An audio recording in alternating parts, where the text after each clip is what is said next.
quote, nag-focus siya sa personalities kag ang individual differences kag kung paano nag-evolve ni para ma-solve or mag-help sa aton solve sang adaptive problems, and which mostly ang behavior ta is can be explained siya internal physiological or psychological mechanisms. And again, these internal mechanisms are adaptations nga nag-help sa aton mag-solve problems that historically contribute to our survival and reproduction problems. Okay. Sige. As we understand the evolutionary theory of personality, ma'am, and what evolution means and how Charles Darwin helped us to go deeper about the evolutionary with the additional insights that was enhance our just like in adaptation and gene selection, ma'am, as atong sa mga ano to kanya, sa mga sexual strategies balabis na dapat kung mag-mate is pure breed mga just like that kung sa mga animals. Okay. Sige. So, thank you very much for answering my question. So, sige. So, let's now proceed to behavioral analysis. But again, before that, to short lang overview. Diba, natandaan nyo, ang first force sa psychology is psychodynamic theories. So, meaning they study behavior on the basis of the unconscious. So, para sa ila, unconscious ang behavior naton, ang motivations naton is unconscious. Then, nagkaroon ng third force. So, unahan ta ng third force. Ang third force is ang kay humanistic existential perspective. So, this is in reaction naman to behaviorism and psychodynamic theories. And of course, we have the behavioral perspective, amuning second movement. So, ang behavioral perspective, this includes behaviors such as B.F. Skinner and John B. Watson. So, para sila, behavioral theory suggests that personality is a result of interaction between the individual and the environment. And behavioral theorists study observable and measurable behaviors, rejecting theories that make internal thoughts, moods, feelings, and feelings play a part as these cannot be measured. So, sa behaviorism, ang radical behaviorism, which is amning i-report or i-present nila Miss Madulid. So, para sa ila, they do not want to measure or they don't want to observe ang mga constructs or concepts that is not observable or overtly observable. Para sila, mga overt behaviors lang ang kailangan natin i-measure or i-studyhan. Ang mga other, mga unconscious, mga dreams, mga moods nga na, hindi na natin yan ma-measure objectively or overtly. So, hindi na natin pag-i-consider. And so, also in reaction to radical behaviorism, so may ara man kita social cognitive or learning perspective. So, this is where social cognitive perspective of personality emphasizes the importance of observable learning, self-efficacy, situational influences, and cognitive processes. So, diri naman, may ginhatag nga importance ang cognitive processes or meaning the way we process information, the way we think, is also affecting the way we behave. And this is where Bandura's theory comes in, and also ang kay Rotter and Michelle. Okay, so without further ado, to tackle more about radical behaviorism or behavioral analysis, so let's welcome Miss Frances Karen Madulid. Okay. So, good evening, everyone. I am Frances Karen Madulid, and along with Erla Grace Agutaya, we are going to learn more about the first part of learning cognitive theories, the behavioral analysis theory proposed by B.F. Skinner. So, to introduce our psychologist for tonight, I'll pass the floor to Miss Erla Agutaya, kay present na siya. Thank you.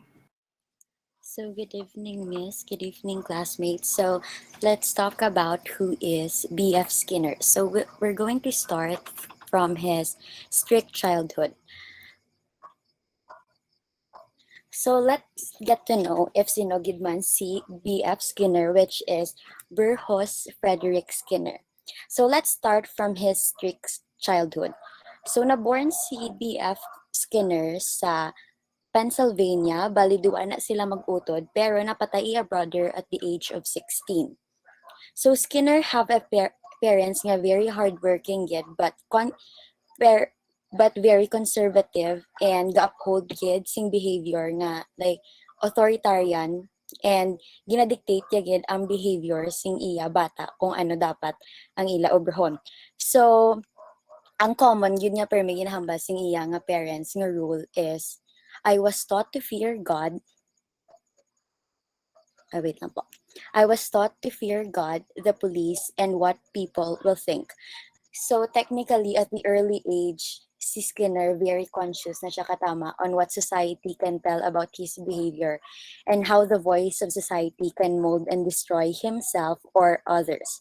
Also, ma-reflect mo man sa quote ni Skinner nga very authoritarian and conservative iya family and even his mother, grabe iya standards nga ang iya method to say annoyance nga ginapakita iya sa iya bata is toot.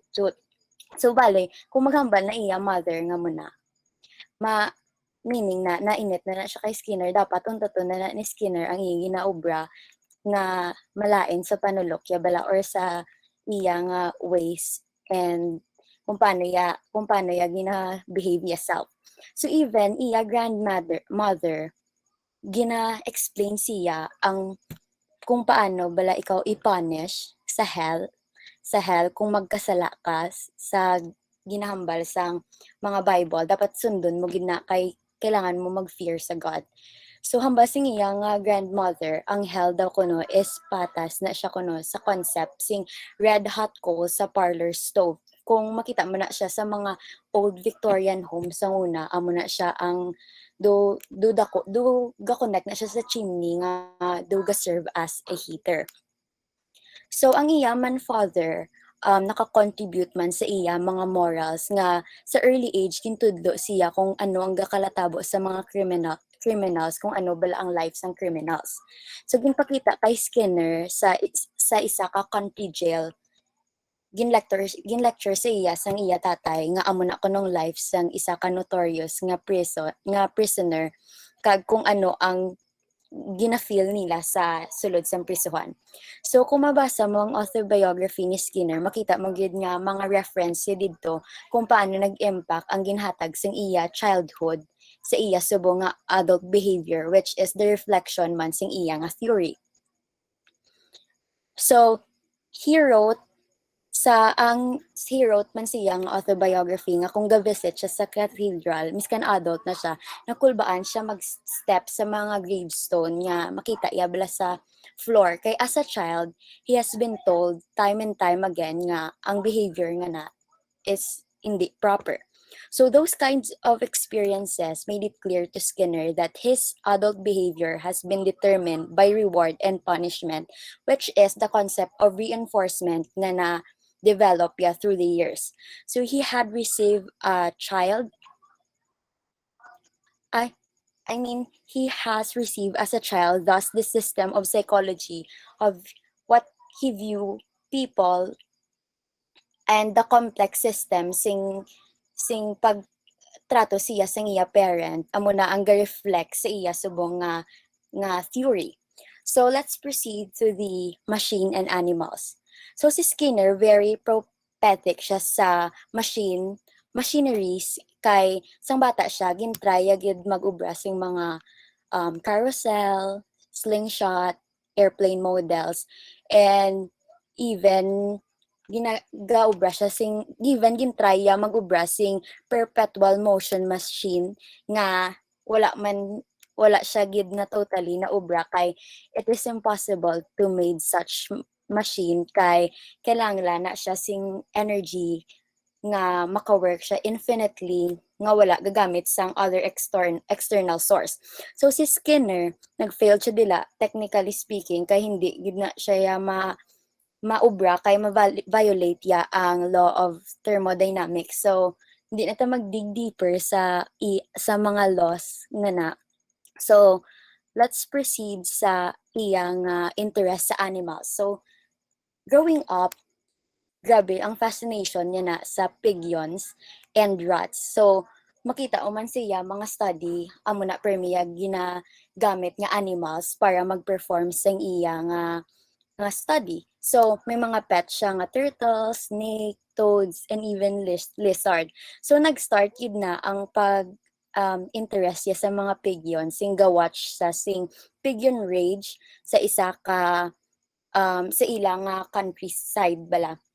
Tapos ang pigyon niya na yung try ang scene dira is ang pigyon is do may ara nga ano na ito may ara nga burning building, so may ara pigyon nga nag sing ladder para maano para mabuhinan bala ang fire, and then ang pigyon is naka-wear siya sing fireman's hat and nag-climb siya sa ladder. Then, rescue ya ang isa ka stranded nga pigyon. So, later on, si Skinner, ginagamit niya na ang pigyon. Gina-train niya na, I mean, ang pigyon to play ping pong, and even, ginagamit niya ang cats ya, ang cats ang daughter ya, nga mag-play sang piano, imagine. And then, ang iya nga beagle, ginatudloan niya kung paano maghampang sing hide and seek. So, let's proceed sa dark year ni Skinner. So, typical scenario ni sa most people nagkalatabo kay si Skinner, since nga si Skinner is majored siya sa English sa Hamilton College in upstate New York. So after graduation, expected na siya nga become nga novelist. He built a study in his attic he built a study sa attic sang iya nga parents' home sa Pennsylvania, and gintrya mag-write dira. Pero since nga ga-write na siya dira, wala gid siya may ma-come up nga any idea sa kung ano bala isulaton niya. So naging disastrous ang amo na nga pace sa iya, kay syempre gina-expect na siya maging novelist, pero hindi siya gali ka come up in any idea.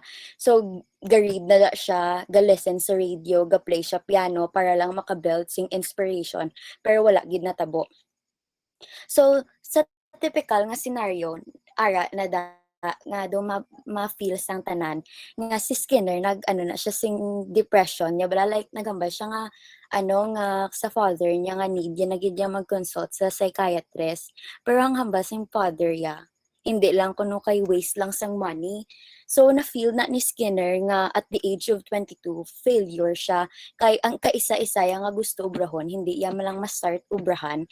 So muna na-refer ya na iya as darkest years, which ginatawag sa concept ni Eric Erikson nga identity crisis. And then later na sang after sing dark year ya, Skinner's occupational identity as a writer, which he had carefully constructed during his college years, has collapsed and took with its sense of self-worth. So he left nagleft siya sa Pennsylvania, and then he went to Greenwich Village, which is in New York City. Pero hindi man siya gyapon ka-right didto. Even worse, kay nakamit siya several women nga gina-proclaim niya iya love, pero ang those nga women wala ginbaton niya love. So nag-upset siya kay wala ginabaton sang mga babae iya nga pagpalangga. So nag-even worse pag idang feel sa self-worth iya nga nagnubo-nubo na gid. So he even branded one's women initial sa iya nga arm. So if familiar ka mo sa branding, so muna siya ginobrand ni Pete wala kay Kim Kardashian, if familiar ka mo da. So sa tattoo, di ba, usually needle na ang ginagamit for magputang sang art bala. So in sa branding naman niya, kita niyo na like metal na siya nga super init, and then ipot siya sa skin nyo. So galive na siya sa scar, do hindi siya like tinta-tinta lang, do like mas scar gid siya sa ulihi. Sa mga cheese na balang gina-press na balang super init, do mo na ang branding. So ara na siya sa iyang arms through the years. So let's proceed sa new identity ni Skinner. So just when Skinner thought he lost all his hope, he discovered a new identity that suited him, to which he would cling to the rest of his life. So he decided that since writing had failed him rather than other way around, so expected siya nga maging prominence sa samo na nga field, ending gali dira pa siya ma ma-fail. So he would study human behavior. So amo na gin ano ya gin shift ya blasing sa iya nga life, imbes daw ko na masulat na lang siya, ma-study na lang siya sang human behavior, which is the method of science rather than the method of fiction, which is writing. So he read Pavlov and Watson and committed himself to behavioralism in thought and deed. Finally, his self-image and identity were secure, at least for a while. So he entered one of the Ivy League school, which is Harvard University, in 1928 and studied psychology. So he never taken the course, wala agid kagi taken ang course ng psychology, or even wala agid siya kagi study nga related sa psychology. But he earned first his PhD in 3 years. So his choice of behavioralism led to reject all the feelings and emotion he had tried to drown on writing. So as a writer, so 'di ba, as a writer kailangan mo gid yang i-project tanan mga feelings and emotion. So since nakilala niya na ang concept sing behavioralism, gin-reject niya na tanan-tanan, and then he tried to understand paano na ang feelings nag-mold and those emotion. So, let's proceed sa period of depression ni Skinner. So, ang darkest year ya, lain pagidya sa period sang iyad nga um, depression, which is dira gid gali ang iya gid nga kalbaryo. So, after his postdoctoral fellowship, Skinner stayed at Harvard until 1936. So, then he taught at University of Minnesota and Indiana University, and then nagbalik siya liwat sa Harvard in 1947. So in his 40s, Skinner experienced a period of depression, which he resolved by returning to his failed identity as a writer. So, 'di ba, sa iya darkest years, ginbayaan niya na ang writing, and then naka-found siya sa new love niya, which is to study behaviorism, which is in the field of psychology. So then, na-depress siya. And then, ang maka-cure lang man na gali sang iya nga depression, like naka-resolve sang iya nga depression, is pagbalik niya as a writer. So he projected all of his emotion and intellectual discontent onto protagonist of the novel, which is Walden 2. Ang balian mo na siya ang protagonist ng iya ginsulat. So letting the character vent his personal and professional frustration. So ginlive baya gid ya kung example, ginlive baya gid ya gali ang life sing protagonist sa iya novel. So tanan-tanan niya da nga na feel, and then tanan niya nga na understand nga concept through the years, dira kag frustration sa iya professional life, dira gid yin buhos tanan-tanan sa book nga na. So, the book, which is still in print and sold more than 2 million copies, it describes a society in which all aspects of life are controlled by positive reinforcement.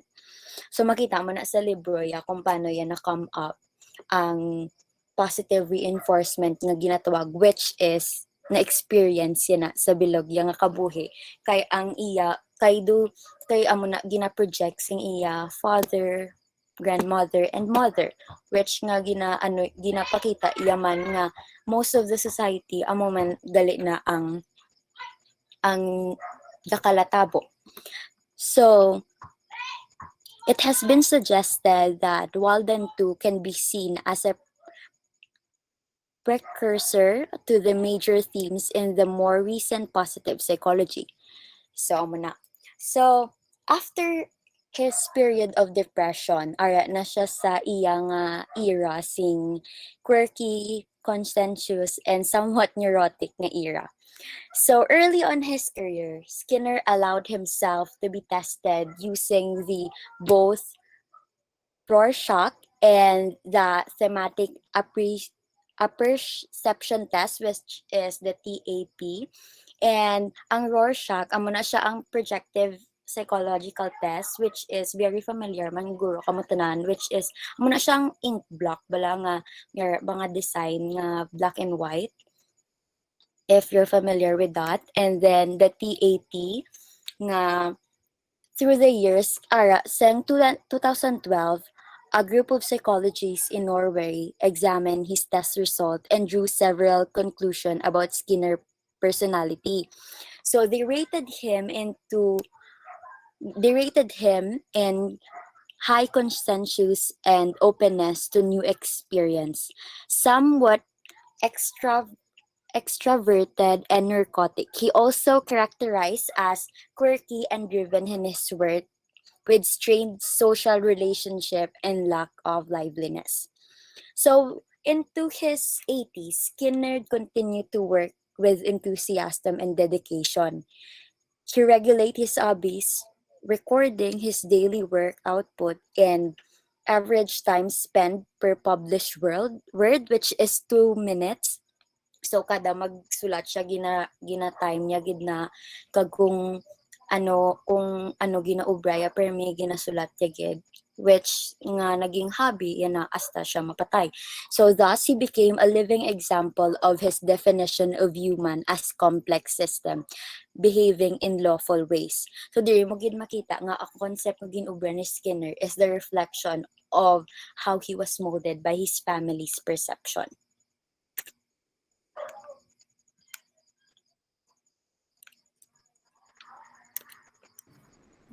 So, moving on, we will tackle the overview of behavioral analysis.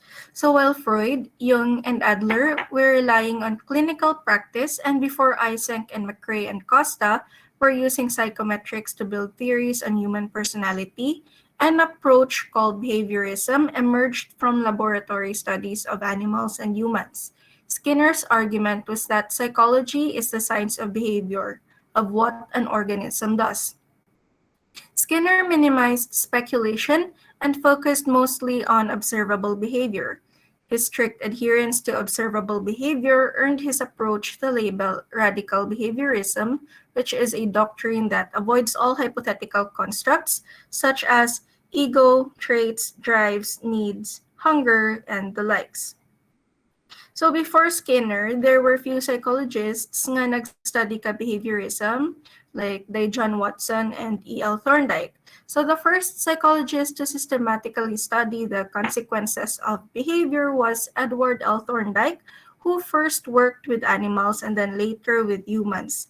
He observed that learning takes place mostly because of the effects that follow a response, which he called the law of effect. Skinner's approach to behavior is based on hours of well-controlled research. His fundamental idea is that behavior can be controlled by its consequences. Skinner believed that an animal or a human could be trained to perform virtually any activity, and that the type of reinforcement that followed the behavior would be responsible for determining it. So sa concept sang scientific behaviorism, it allows interpretation sang behavior pero in the explanation kung aaga tabo ni. So this means that whoever controls the reinforcers has the power to control human behavior in the same way an experimenter can control the behavior of a laboratory rat. So these are the main tenets of behavioral analysis theory. First, human behavior does not stem from the act of the will but is lawfully determined and can be studied scientifically. Unlike sa previous theories nga gintakal ta, ang behavior sa point of view ni Skinner pwede ta matun-an without reference sa needs, instincts, motives, drives, etc. And according pa gani sa iya, ang psychology dapat ma-avoid sang internal mental factors but rather confine itself to observable physical events. Like, though ang mga needs like hunger, emotions, etc. gaka-exist, hindi amo ni ang explanations why we behave the way we are. Next, behavior can be controlled by its consequences. Ang consequences naton, like if you want to stop or continue ang imong pag-inugali, amo na ang ga-control sang aton behavior. And third, the history of the individual rather than the anatomy provides the most useful data for predicting and controlling behavior. Though important ang aton genetic factors, fixed na sila sa aton self, so less effective sila sa pag-control sa aton behavior. That's why Skinner put emphasis on the history rather than the anatomy. And last, all behaviors are learned through interaction with the environment. So in this case, we do something, then gina-reinforce kita sa aton environment. Gina-emphasize gina ni Skinner nga ang environment naka-affect sa aton behavior because it can reinforce us positively or negatively kung iliwaton ta pa or i-completely nga dulaon ang isa ta ka behavior. So, what is conditioning? Conditioning involves the substitution of one stimulus for another. So Skinner identified two types of conditioning, classical and operant. As a summary, classical conditioning is also called respondent conditioning, wherein a response is drawn out of the organism by a specific identifiable stimulus and behavior is elicited from the organism. While operant conditioning, or what we call Skinnerian conditioning, is a behavior that is made more likely to reoccur when it is immediately reinforced, behavior is emitted. So classical conditioning. In this type of conditioning, a neutral and conditioned stimulus is paired with an unconditioned stimulus a number of times until it is capable of bringing about a previously unconditioned response, which is now called the conditioned response. So I know we are all knowledgeable about classical conditioning because we tackled this ang first year sa Psych 101. So ang classical conditioning, first gid na nga tackle ni Ivan Pavlov sa iyang dog experiment. So sa iyang experiment with the dog food and the buzzer, so at first ginatagan niya ang dog sang dog food, which is the unconditioned stimulus. Ang unconditioned response is ang dog nga nag-start ka salivate. Second yung nga option gin try, nagpa-sound siya sang buzzer, which is the neutral stimulus in the experiment. So ang dog, because Wyman food, wala siya nagsalivate. That happened before conditioning. So during conditioning, every time maghatag siya food, ginapa-sound niya ang buzzer, ang dog, nagsalivate as unconditioned response. So he repeated this again and again until naanad na kumbaga ang dog. And after conditioning, ginring niya ang buzzer, and take note, buzzer lang, why na food, amo na ang gina-refer as conditioned stimulus. So, kusang nabatian sang dog ang buzzer, nagsalivate na siya because he's probably thinking na ay every time mag-ring ni hatagan na ko food. May ara man ko na-read before na mention man na sang iba ko nga blockmates nga gin-try i-condition ang crush ya like every day ginhatagan sang candy, like every time mag-meet sila sa hallway, and then after a few weeks nga routine niya, why yan naging hatagan candy, and in turn ang crush ya nga to amo na to gasagap-sagap sa iya. So amo na ang conditioning. So the next subject is, which is the main point of Skinner, is the operant conditioning, which will be further explained by Irene. Thank you. So, operant conditioning. So, this is the conditioning nga the organism operates on the environment to produce a specific effect. So, operant conditioning changes the frequency of a response or the probability that a response will occur. So, the reinforcement does not cause the behavior but increase the likelihood that it would be repeated. So, the reinforcement, amo na siya, nga da karon ko i-discuss nga positive and negative reinforcement kag kung ano meaning sa reinforcement. So for the operant conditioning, we all know naman sing Skinner box, if you're familiar with that, ang ilaga bala. So although classical conditioning is responsible to some human learning, Skinner believed that most human behavior are learned through operant conditioning. So the key to operant conditioning is to immediate reinforce of a response. So next slide, please. So reinforcement. So according to Skinner, reinforcement has two effects. It it is to strengthen the behavior and rewards the person. So reinforcement and reward, therefore, are not synonymous. Not every behavior that is reinforced is rewarding or pleasing to the person. That is why we have two types of reinforcement. So that it is divided to two reinforcement, which is called the positive reinforcement and the negative reinforcement. So positive reinforcement, amo na siya, for example, um, nagutom ka bala, and then nagutom ka, kagusto mo magkaon, sing gusto mo. So, ang positive reinforcement dira is nakaon mo ang gusto mo nga pagkaon.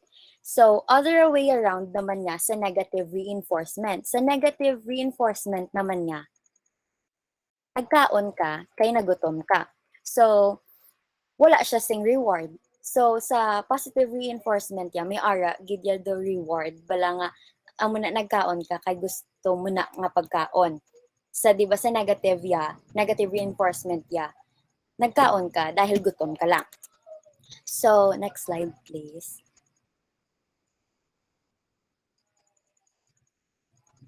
So, paki-backward, Fran. Next pa. Ang sa may durat bala nga ano. So here. So, I'd like to further explain this Skinner box concept. So here, sa Skinner box na experiment kini, may ara nga test subject, which is the mouse. And then there's a speaker, and there's two lights, which is the green and the red light. So ara ang lever, which is amo na siya ang dispensing pellet for para magkaon ng mouse, and then ara ang dispenser and electrified floor. So for the positive reinforcement, so meaning ang likelihood niya mag-repeat ang behavior is very high. So sa experiment niya ni, the mouse is given food whenever the lever press after the green light. So whenever daw kuno nga i-press yung lever after the green light, may pagkaon nga magwa. So for the negative reinforcement naman niya, so something is taken from the mouse. So may loud noise nga mas the loud noise stop when the lever press. So whenever nga ang loud noise nga na mag-stop, meaning ikwaon na ang pagkaon sa mouse. So if ginobra na siya perme, since ang likelihood nga mag-repeat ang behavior nga i-try press ang lever after sing green light nga makaon siya per may na obrahon niya. So meaning positive reinforcement na siya kay may reward siya, which is the food nga gagwa after sang green light. So for the negative naman niya nga reinforcement, ginatry man gyapon pero makuhaan lang siya yung pagkaon, wala siya sing reward nga makuha. So here naman nga for the positive punishment. So meaning, if punishment, that there would be a decrease in likelihood of nga i-repeat ang behavior. So, mouse is shocked when lever press after the red light. So, if i-press ang lever after the red light, meaning, i-shock ang mouse. So, ang tendency, ang mouse, hindi inapag-ubrahon niya, kay balaan niya nga i-shock sa. So, sa study nga niya, ang negative punishment is not applicable. So, next na. FK, thank you. Okay, so let's compare punishment and reinforcement. So punishments has several characteristics in common with reinforcement, just as there are two kinds of reinforcement, which is the positive and negative. There are two types of punishment. So the first require the presentation of adversive stimulus, and the second involves removal of a positive reinforcer. So hindi kita ma-confuse ang punishment sa kag-reinforcement. Kung punishment, ang likelihood to happen ga-decrease, so meaning hindi yan na pagrubrahon liwat. Pero if reinforcement, iubrahon niya na ialiwat whether may reward or wala. So, conditioned and generalized reinforcer. So, conditioned reinforcer, sometimes called a secondary reinforcer, are those environmental stimuli that are not by nature satisfying but become so because they are associated with such unlearned or primary reinforcers as food, water, sex, or physical comfort. So, for example, money is a conditioned reinforcer because it can be exchanged for a great variety of primary reinforcer. So, ang money hindi gid siya yung primary reinforcer nga example, kailangan mo mag-ubra. Unlike bala sa food nga kailangan mo mag-ubra para magka-food. So ang money do gas need lang gid yan naton money for para makuha nato na ang food, ang other pang necessity naton. So kay pwede ma-exchange ang money sa mga primary reinforcer. So in addition, it is a generalized reinforcer because it is associated with more than one primary reinforcer. So ginatawag siya nga generalized reinforcer if need or ga-appear ang more than one nga primary reinforcer, which is food, water, sex, or physical comfort. So next, Franz.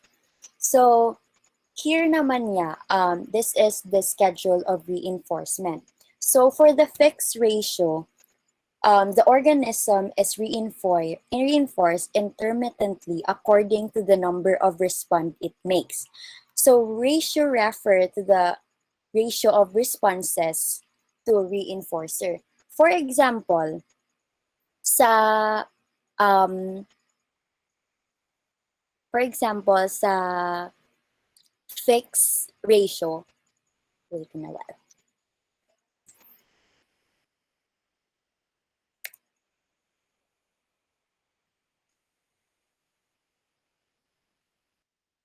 So sa fixed ratio, the experimenter could reinforce after every 10th or 20th response in this schedule. Unlike sa fixed interval schedule naman niya nga the presentation of reinforcer depend on how often the subject responds. So ari diya, every 10 or 20 response, may ara gid nga reinforcement igatabo. Unlike sa fixed interval nga the presentation of reinforcement depends on how often the subject responds. So example, the rat will not get a food pellet until it performs the required number of responses. So this reinforcement schedule bring about a faster rate of responding than the fixed interval schedule. So the higher response rate for the fixed ratio reinforcement schedule also applies to human. So in a job in which your pay is determined on a piece rate basis. So how much you earn is depend sa how much you produce. So the more items you produce, the higher you pay. So do patas lang na siya nga kung damo imo yung work hours, so dako imo sweldo. Okay, so the next one is variable interval. So everyday life does not always permit a fixed interval or fixed ratio reinforcements or schedule. Sometimes reinforcers are presented on a variable basis. In the variable interval schedule of reinforcement, the reinforcer might appear after 2 hours the first time, after 1 hour and 30 minutes the next time, and after 2 hours and 15 minutes the third time. So, hindi siya yapata sa fixed ratio nga every 10th every 10th or 20th may response gid siya. So arya gadepende ya. Like for example, sa first time niya 2 hours, and then sa third time niya after 1 hour and 30 minutes, then sa next so on and so forth, galain na.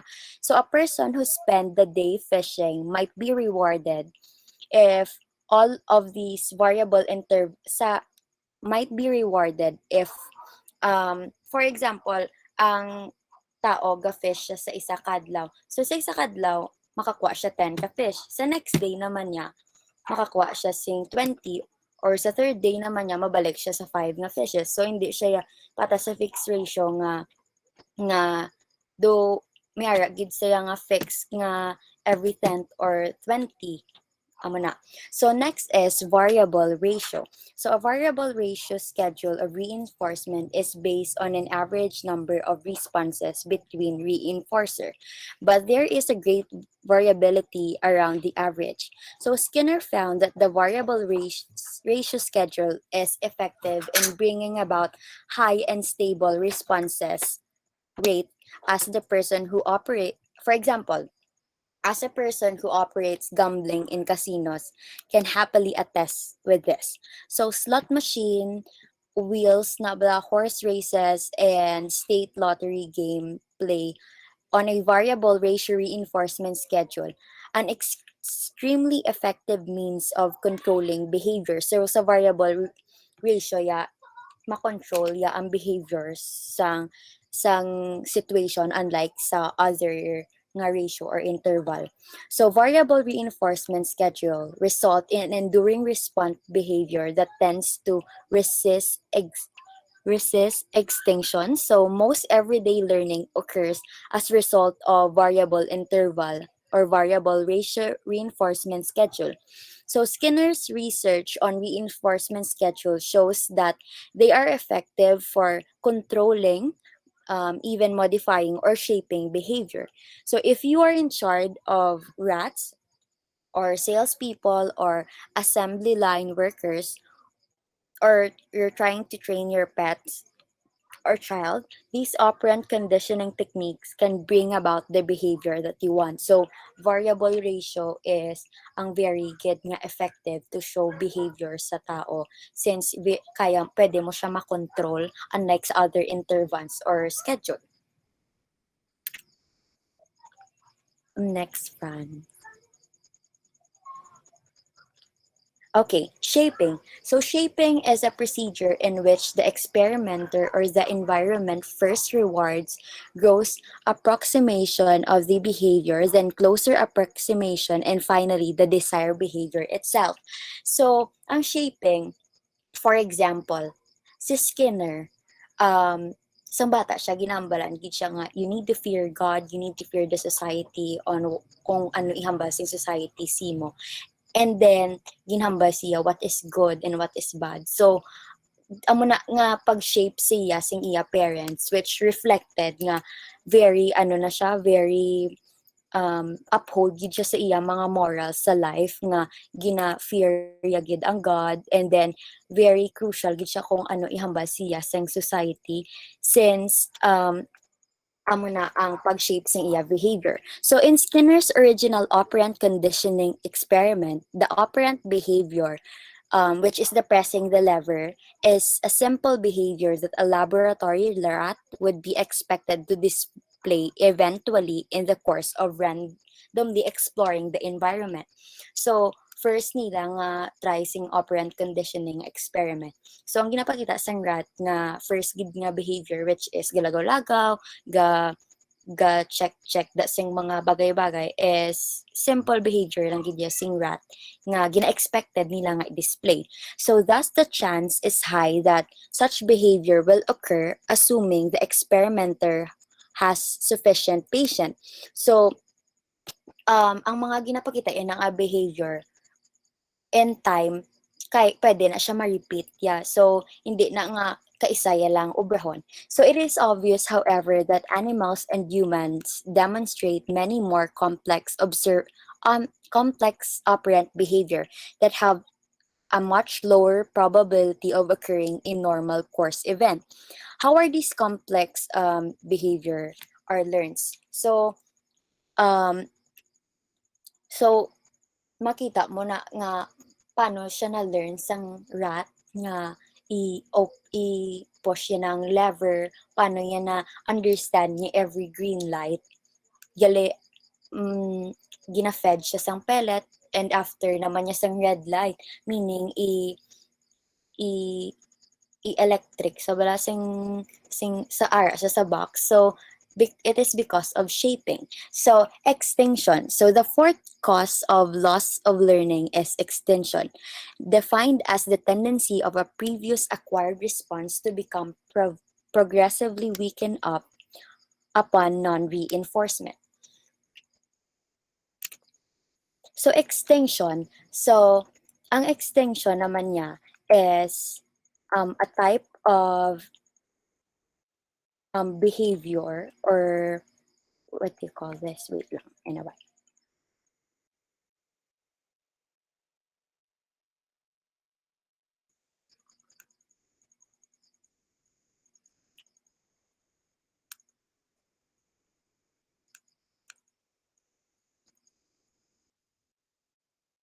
So for example, sa extinction naman, sorry. Ang 'di ba, ang mga mayara na siya ways of living, and then wala siya gali na ginagaan sing reward, and then wala sing reinforcement gyud kakatabo. So the tendency of that behavior nga magliwat or then magpatuloy is gadula. So amo na siyang tawag nga extension. So operant extension takes place when an experimenter systematically withhold reinforcement of a previous learned response until the probability of that response diminished to zero. So, unlike sa extinction nga wala sing reinforcement, sa operant extinction naman niya, may ara sing reinforcement, pero ang ginawait ya until madula ang probability nga mag-response ang um, isa ka behavior. So, next slide, please. So for Skinner, ang aton behavior, it is shaped by three forces. So first is natural selection. Our behavior is determined by our genetic composition and by our personal histories of reinforcement. So for example, ang natural selection mas gin-favor ang mga tao nga gadilate kag contract ang ila pupils kung gaiba-iba lighting. So this allows them to see better during nighttime or daytime. Kaso as we have mentioned in the third tenet kay nga Skinner emphasizes the histories of reinforcement than the human anatomy. Less useful na siya today ang genetic composition ta because subong, not all of those remnants have survival values. Like dati, kung ga-overeat ka, hambalon ka lang nila nga ay limited ang food supply, so they have to eat to save energy and stuff. Pero subong, kung overeat ka, at risk ka for obesity and other health problems. So kumbaga, it lost its survival value. So natural selection is responsible for only a small number of people's actions. Next is our cultural practices. Selection is responsible for those cultural practices that have survived, just as how it plays a key role in evolutionary history and the contingency of reinforcement. So according naman kay Skinner, selection is responsible sa cultural practices nga naga-survive as a subong. Humans don't make a cooperative decision to do what is best for the society, but those societies whose members behave cooperatively needed to survive. Pero like natural selection, hindi tanan nga cultural practices adaptive, hindi na sila applicable ang iba subong. Like for example, ang war. Dati maka-benefit na ang iba nga societies during the pre-industrialized period, pero subong threat na sa aton existence. And lastly, history of reinforcement. So, bisan mo ay gapati si Skinner sa non-observable hypothetical constructs, like why gina-deny ang existence na makabatsyag tas ang love, anxiety, or fear, which he called inner states. So first, self-awareness. Humans not only have consciousness, but are also aware of their consciousness. They are not aware of their environment, but are also aware that they are a part of their environment. We are hyper-aware being sa mga bagay-bagay. Like for example, ako hambalon ko sa best friend ko, kapoy na ko magtuon, ma-drop out na lang ko. And i-report ko sa iya, ang report ko sa iya nga kapoy na ko magtuon, blah blah blah. Verbal behavior na. Then ang akon nga loss, ang motivation nga kapoy na ko magtuon, it refers to a non-behavior. Sa amo nga statement, may ara daw private event nga nagatabo sa akon. Like kung i-analyze ni isang friend ko sa paghambal ko nga daw ma-drop out nako, I am aware nga damo-damon o lubrahon. So like may probability nga ma-breakdown ako and I'll have thoughts of dropping out. So ang amo ni mas accurate ni compared sa hambal ko nga ma-drop out ako. Pero like example lang hindi man ko mag-drop out bisan damo yung exam. So next is drives. Effects of deprivation and satiation and to the corresponding probability that the organism will respond. So sa radical behaviorism, unlike sa other theories that we have discussed, drives are not causes of behavior but are merely explanatory fictions. Next are purpose and intention. Purpose and intention exist within the skin, but they are not subject to direct outside scrutiny. It is also a felt, ongoing purpose and may itself be reinforcing. So example na naman like purpose ang iba mag-eat healthily para mag-feel better kag mag-extend ang ila life. So ang thought nga maka-extend ang ila life kag mag-ayos ang anda nga feeling amo na ang reinforcing stimulus. So another, if you intend to watch a film after this class, hey magtanaw ka, reinforcing.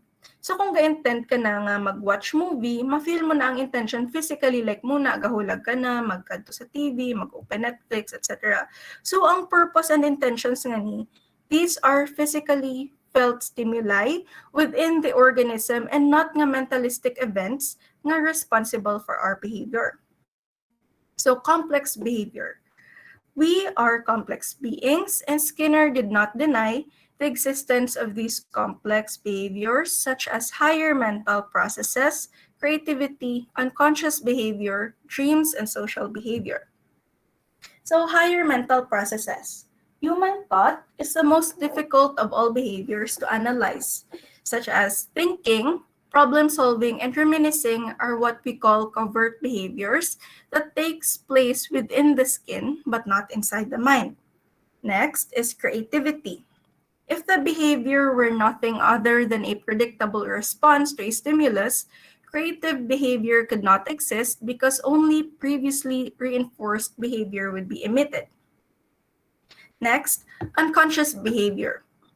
People rarely observe the relationship between genetic and environmental variables and their own behavior. Nearly all our behavior is unconsciously motivated. Next, dreams. Dreams are covert and symbolic forms of behavior that are subject to the same contingencies of reinforcement as other behaviors are. And lastly, social behavior. Groups do not behave, only individuals do. Individuals establish groups because they have been rewarded for doing so. So, ang aton behavior controlled by environmental contingencies. Ang contingencies nga ini imposed sang society, sang ibang nga taho, or sang self ta mismo. Pero, as we have discussed before, ang environment gid ang responsible sa aton behavior. So first is social behavior. Individuals act to form social groups because such behavior tends to be reinforcing. Groups exercise control over their members by formulating written or unwritten rules, laws, or customs. So may example ni kay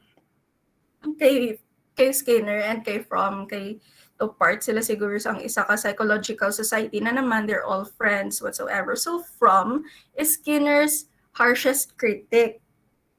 According kay Fromm, people are not pigeons and cannot be controlled through operant conditioning techniques.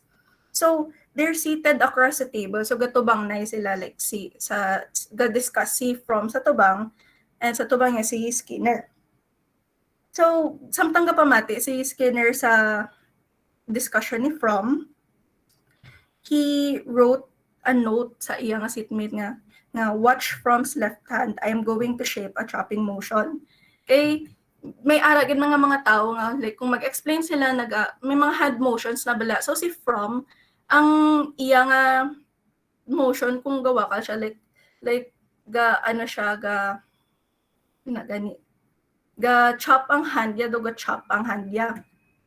So, na-notice na ni Skinner. So, whenever Fromm raised his left hand, Skinner would look directly at him and nod approvingly kay gatubang na sila. Pero kung si Fromm, waya ginahulag ang hand niya, Skinner would look away or pretend siya nga daw bored siya sa discussion, why siya gana mamati. So, after 5 minutes nga ginahimo, yan nga mabantay kay Fromm nga ga-discuss or ano da, si Fromm, he unknowingly began to flail his arm so vigorously in like a chopping motion. So, isa man ka examples ang social behavior nga form groups again and control over members by formulating written or unwritten rules, laws, customs. Isa man ka example is ang sa Mean Girls, like the Regina George and the Plastics. Like, gahamba sila sa ilang nga friend group, like on Wednesdays, we wear pink, we do this, we do that. Until sa end sang movie, si KD nag-act na like the Plastics kay amo na handan sa friend group. So that's what we sometimes duman kisa maguli kita sa balay ta ginama kita nga maman batasa mo do batasa na ni amo ni kung malumpat siya malumpat ka man mga na bala kay kumbaga do na pick up na naton ang mga amo na nila nga inugali as tungod sa mga written or unwritten rules, laws, or customs nga na enforce ang aton nga behavior. So next is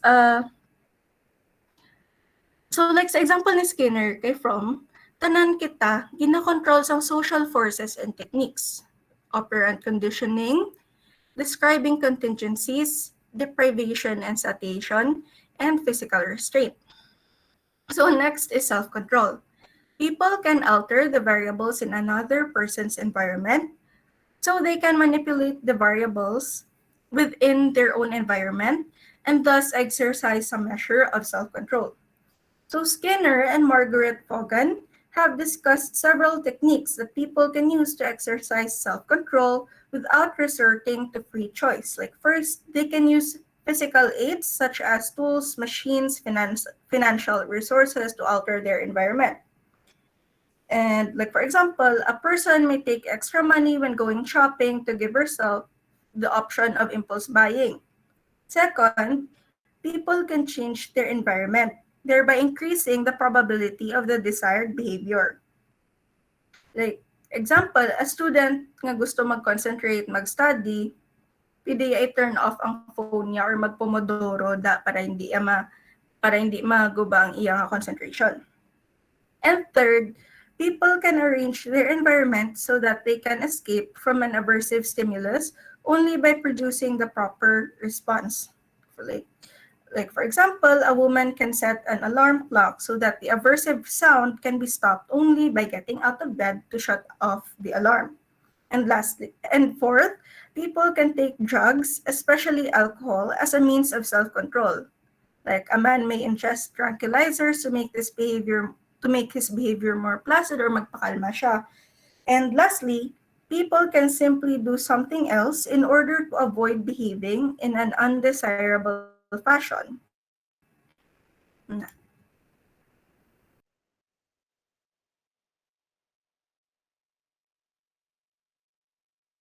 So there are unhealthy personality that develop through the years nga pag-study ni Skinner. So unhealthy personality, it is a technique of social control and self-control that sometimes produce determinantal effects which resulted in appropriate behavior and unhealthy personality development. So I will discuss here two types of unhealthy personality. So first is the counteracting strategies. So when social control is excessive, people can use three basic strategies for counteracting it. They can escape, revolt, or use passive resistance. So people who use escape with its ginagamit nilang escape as defense strategy. So people withdraw from the controlling agent, either physical or psychological. People who counteract by escape find it difficult become involved in intimate personal relationship kag ginattend nila nga madula nga hindi nila balat kaya mag-trust sa people nga na kag do mas prefer nila to live alone and nga do wala bala tao nga maka-interact sila. So, if ever be nga example, abi mo, wala kaya, do very distant siya bala mo and then do nakulbaan siya yung mag-commit, sing love, and relationship, either friendship or or love man da nga hindi friendship. So, ang escape is type of strategy nga defense mechanism sang isa ka tao nga na-develop ya through the years because of several man nga naagyan niya sa kabuhi iya so that ma-withdraw ya iya self nga sa example may tao nga gatry control siya physically and psychologically imbes nga sa tao ya lang na i-withdraw bala ang that type of emotion or ang ginaisip yan na sa isa ka tao it tend nga gaka-affect man ang other people nga ga-revolve siya. So people who revolt against society's control become more actively counter counteracting the controlling agent. So ang revolt naman niya imbis nga magtago sila sa shell nila kag hindi sila yung mag-interact sa people. Ang revolt naman niya nga type of mechanism the more pagid nga kadto siya sa society, the more pagid nga ga-interact siya sa people. So people can rebel through vandalizing public property, tormenting teacher, verbally abusing other people. So it tends nga kung mag-revolt ya, imbes nga pata sa escape ya, ginaon niya ya, do siya na lang yaga distance siya sa ang revolt yaga pangita siya sing tao or any type of things nga ma mapagwa ya bala iya nga do ka sakit or something like that. So for the passive resistant naman niya, amo na silang people nga very subtle sa very subtle siya compare sa those people nga ga-revolt sa society. So, and very irritating, tasig na sila mairita sa those nga people nga ara sa ila bala nga circle. So Skinner believed that passive resistance is most likely to be used where escape and revolt have failed. So usually daw kuno ang kaka-develop is passive resistance compare sa escape and revolt. So, example, a child with homework to do, ang isa ka bata nga may homework nga gaubra siya sing dozen of excuses para hindi lang matapos, though that is what we call passive resistance. Unlike sa revolt, yeah, example, ang child kung damo siya homework, i-ano yan na iya, mangita na siya pagi ang example mang-away to siya sang teacher kay amo na damo kuno assignment mo na pero sa passive resistance ya go ba lang siya excuses para hindi ya matapos ang isa ka work. For another example, an employee shows down progress by um un- undermining the work of others. So gina slow down niya iya yung work progress ya para maka-affect man to sa others eh. So next one is inappropriate behavior. So inappropriate behavior follows from self-defeating techniques of counteracting social control or from unsuccessful attempts at self-control, especially when either of those failure is accompanied by strong emotion. So like most behavior, inappropriate or unhealthy response are learned. So they are shaped by positive and negative reinforcement and especially the effect of punishment. So inappropriate behavior include excessive vigorous behavior which make no sense in terms of contemporary situation but might be reasonable. So feelings ng iba wala na siya duga sense pero may reason behind those situation nga ginaobra sing isa ka person. So for example, Miara, Miara kang classmate nga, though every time mag-lesson kamo, do gaobra gid siya paagi para sa bakon siya. Pero wala ka mo do wala blaga make sense nga aga pasapak siya, hindi wala ya man gina-try mag-achieve sang something, do wala man sa ga-recite, do basta gaobra lang gid siya sing anything para masapakan siya. So, abi naton do ay gapadayaw lang na siya do hindi mo bala magets kung nga aga mo na siya. And then gani may ara na siya nga reason behind that. It might be because of past yang nga history or excessive restrained behavior which people use as mean of avoiding seeing other stimuli associate with punishment. So meaning ginaobra na nila nga escape method si sang other nila nga ginaisip dira do ginaobra ya bala nga ano, for example, 'di ba grabe siya magahod sa inyong klase, do hindi mo na gid siya maintindihan. Do ginaobra ya lang na nga way to para bala makagwa siya sa iya nga ginaisip or something like that para ma-avoid ya ang any stimuli nga associate sa punishment. So other type of inappropriate behavior is blocking out to reality. So by simply paying no attention to adver- adversive stimuli. So a fourth form of undesirable behavior result from defective self-knowledge and is manifested in such self-deluding responsive as boasting, rationalizing, or claiming to be the Messiah. So the pattern of behavior is negatively reinforcing kay person avoids this stimulation nga associates sa nga nga thoughts nga associate sa reality. So another inappropriate behavior pattern is self-punishment. So mo siya ang get try ka punish yourself through galasgas ka dira imbes nga 'di ba sa iban niya nga behavior ya gina-vent out mo sa iban nga tao, iban niya gina-try mo escape, ari naman niya this is very common subong nga which is bad kay do gina-try nila self-hurt ila nga ang ila nga self to gain that satisfaction bala kay feeling nila na iya example mas okay na nga sakiton nila ila self kesa nga sakiton sila sang iba do mo na ila ya pag understand sina so mas nasatisfy sila kung sakiton nila ila self.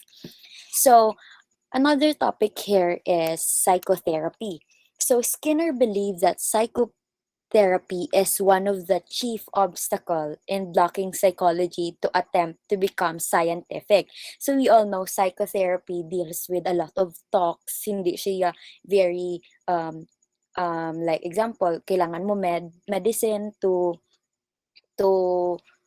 para sa depression. Ang psychotherapy naman kailangan mo mag-talk about your past experiences, what you feel, kung ano ang gabother si mo. So nevertheless, his idea on shaping behavior not only have had significant impact on behavior therapy but also extend to the description of how all therapy works. So miskan gahambal siya nga psychotherapy is one of the obstacle nga gablock sa attempts in science nga to become a psychology nga to become more scientific ang iyang mga ideas about shaping behavior the impact siya sa behavior therapy which is very ironic.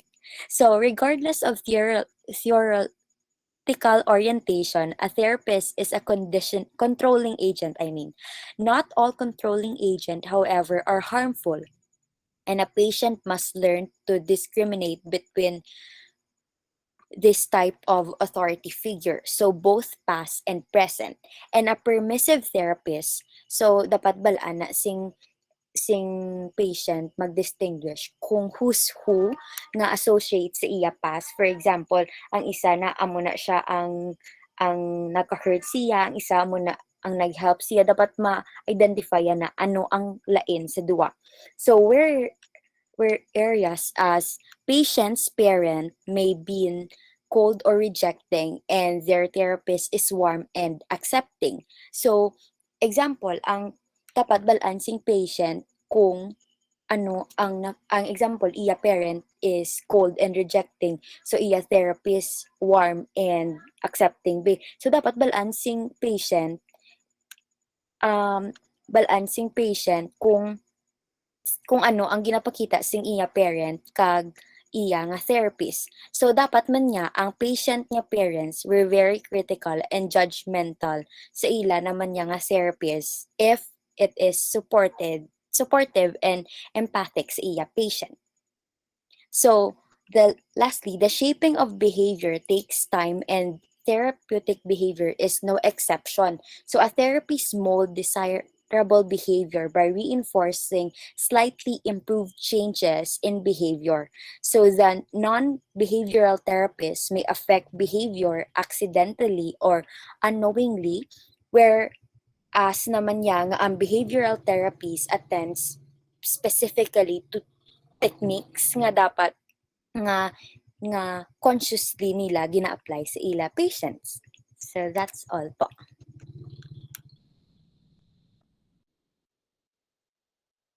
Okay, thank you very much, Miss Madulid and Miss, pili din Miss partner mo, um, Miss Mag-opoy. Maghopoy. Yes. So, palakpakan. Yay! Very comprehensive man, no, ang ilang nga presentation. So, sige. So, just a few questions lang sa inyo. Okay?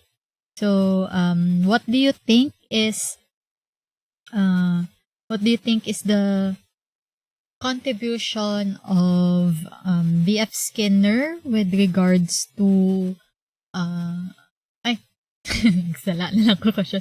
And for in summary, gali in your own understanding, what is Skinner's theory all about, and uh, what yes, Miss Madulid. Mauna ko ma'am sa main point ni Oo. Skinner ma'am.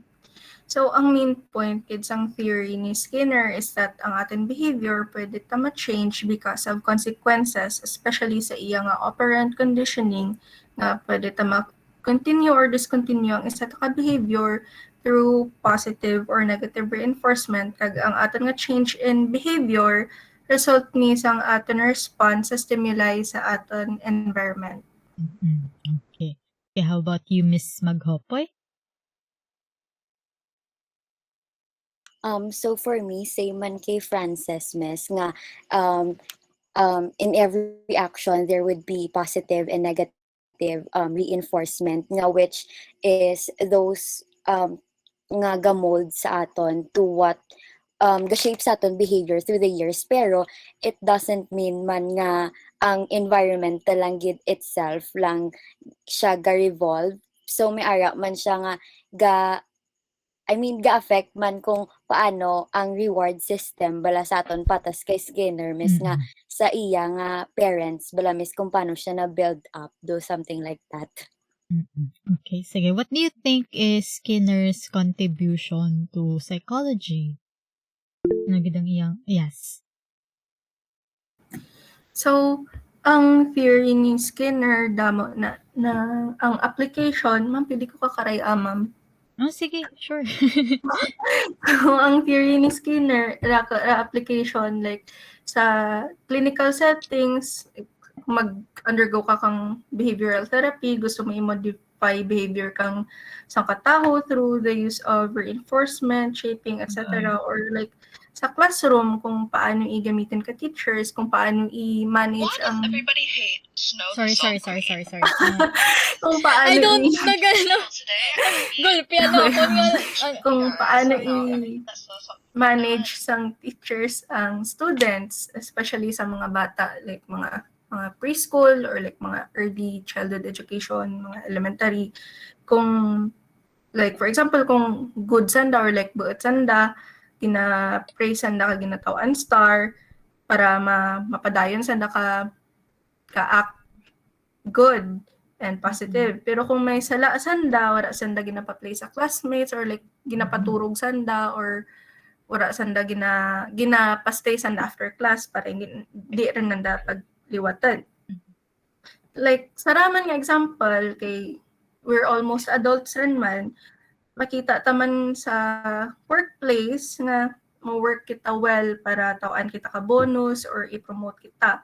So sa amo dyang examples, makita ta kung ano kabahal ang impact ni Skinner sa learning natin, may it be sa school, sa workplace, or sa self ta mismo.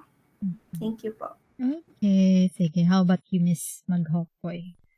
So for me, miss, ang impact kid ni Skinner sa iya theory is gahelp gid siya sa mga medical field, miss, especially sa psychologists and psychiatrists. So iya dan theory, miss, gatel nga how to understand behavior and paano ma-learn ang behavior. So gina-explain niya man nga reinforcement can be used effectively in learning process. So um if ma-learn ko no ang isa ka tawo, need ya reward para need ya reward, pwede man niya hindi, pero depende sa needs ya. Tapos, very, I mean, very need man ang schedule of reinforcement balamis nga iya nga gin-introduce kay dira mo makita ang effects and outcomes ng conditioning. For example, ga-work ka more than example, ga-work ka 18 hours a day. So, meaning, dako imong sweldo kay siyempre overtime ka. So, meaning Hindi ba hardworking ka. Di ba? di ba Tungod na. natuod? Di ba, depende miss? sa depende na sa nature sang ubra. Isa Kung nga busy yung ka ka na, OT1. miss, doon. Ano, miss? 18 hours. Di mo natuod. Sige. Sige, may dugang ka pa.